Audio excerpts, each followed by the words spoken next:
বিসমিল্লাহির রহমানির রহিম। আল্লাহুম্মা সাল্লি আলা মুহাম্মাদ, আল্লাহুম্মা বারিক আলা মুহাম্মাদ। সাহাবা আজমাইনদের জীবনী নিয়ে ধারাবাহিক যে আপনার আলোচনা হচ্ছিল তার আরেকটা পর্ব আজকে। বিসমিল্লাহির রহমানির রহিম। হযরত আবু বকর রাদিয়াল্লাহু তাআলা আনহুর আল্লাহর ভয়। আহলে সুন্নাত ওয়াল জামাতের সর্বসম্মত সিদ্ধান্ত অনুযায়ী হযরত আবু বকর রাদিয়াল্লাহু তাআলা আনহু নবীদের ব্যতীত সমগ্র দুনিয়ার সকল মানুষের হইতে উত্তম। তিনি নিঃসন্দেহে জান্নাতি হইবেন। সুতরাং রসুল পাক সাল্লাল্লাহু আলাইহি সাল্লাম তাহাকে জান্নাতি হওয়ার সুসংবাদ দান করিয়াছেন, বরং তাহাকে একদল বেহেশতি লোকেদের সর্দার বলিয়াছেন। জান্নাতের প্রতিটি দরজা হইতে তাহাকে আহ্বান করার সুসংবাদ দান করিয়াছেন। তিনি আরও ইরশাদ করিয়াছেন যে, আমার উম্মতের মধ্যে আবু বকর রাদিয়াল্লাহু তাআলা আনহুই সর্বপ্রথম জান্নাতে প্রবেশ করিবেন। এই সর্ব কিছু সত্ত্বেও তিনি বলিতেন, হায়, আমি যদি কোনো বৃক্ষ হইতাম যাহা কাটিয়া ফেলা হইত। কখনো বলিতেন, হায়, আমি যদি ঘাস হইতাম যাহা জানোয়ার খাইয়া ফেলিত। কখনো বলিতেন, হায়, আমি যদি কোনো মুমিনের শরীরের পশম হইতাম। একবার একটি বাগানে যাওয়ার পর যেখানে তিনি একটি জানোয়ারকে বসিয়া থাকিতে দেখিয়া দীর্ঘশ্বাস ফেলিয়া বলিলেন, হে জানোয়ার, তুমি কতই না আরামে আছো, খাও পান করো, বৃক্ষের ছায়ায়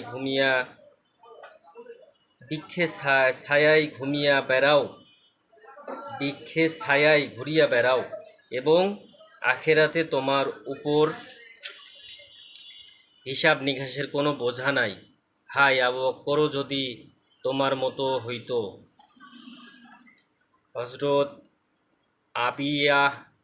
আশআমী রাদিয়াল্লাহু তাআলা বলেন, একবার আমার ও হযরত আবু বকর রাদিয়াল্লাহু তাআলা এর মধ্যে কোনো একটা বিষয়ে কিছু কথা কাটাকাটি হইয়া গেল। তিনি আমাকে একটি শক্ত কথা বলিয়া ফেলিলেন, যাহাতে আমি ব্যথা পাইলাম। তৎক্ষণাৎ তিনি উহা উপলব্ধি করিয়া বলিলেন, তুমিও আমাকে অনুরূপ কথা বলিয়া দাও, যাহাতে প্রতিশোধ হইয়া যায়। কিন্তু আমি বলিতে অস্বীকার করিলাম। তিনি বলিলেন, হয়তো তুমি এই রূপ বলিয়া দাও, নতুবা আমি হুজুর পাক সাল্লাল্লাহু আলাইহি সাল্লামের নিকট নালিশ করিব। কিন্তু এবারও আমি প্রতিশোধমূলক কথা বলিতে অস্বীকার করিলাম। তিনি উঠিয়া চলিয়া গেলেন। বনু আসলামের কিছু লোক আসিয়া বলিতে লাগিল, বাহ, কেমন সুন্দর কথা! নিজেই বাড়াবাড়ি করিলেন, আবার উল্টা নিজেই হুজুর সাল্লাল্লাহু আলাইহি সাল্লামের খেদমতে নালিশ করিবেন। আমি বলিলাম, তোমরা কি জানো উনি কে? উনি হযরত আবু বকর সিদ্দিক রাদিয়াল্লাহু তাআলা আনহু। তিনি যদি অসন্তুষ্ট হইয়া যান, তবে আল্লাহর প্রিয় রসুল আমার প্রতি অসন্তুষ্ট হইয়া যাইবেন, আর তাহার অসন্তুষ্টিতে আল্লাহ তাআলার অসন্তুষ্টি হইয়া যাইবেন, অসন্তুষ্ট হইয়া যাইবেন। তখন বাড়িয়ার ধ্বংস হওয়ার ব্যাপারে কি কোনো সন্দেহ থাকিবে?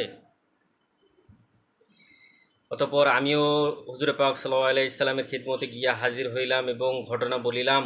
হুজুর সাল্লাল্লাহু আলাইহি সাল্লাম ফরমাইলেন, ঠিক আছে, তোমার প্রতিশোধমূলক জবাব দেওয়া উচিত নয়, তবে তুমি উহার বদলায় এইরূপ বলিয়া দাও যে, হে আবু বকর, আল্লাহ আপনাকে ক্ষমা করুক।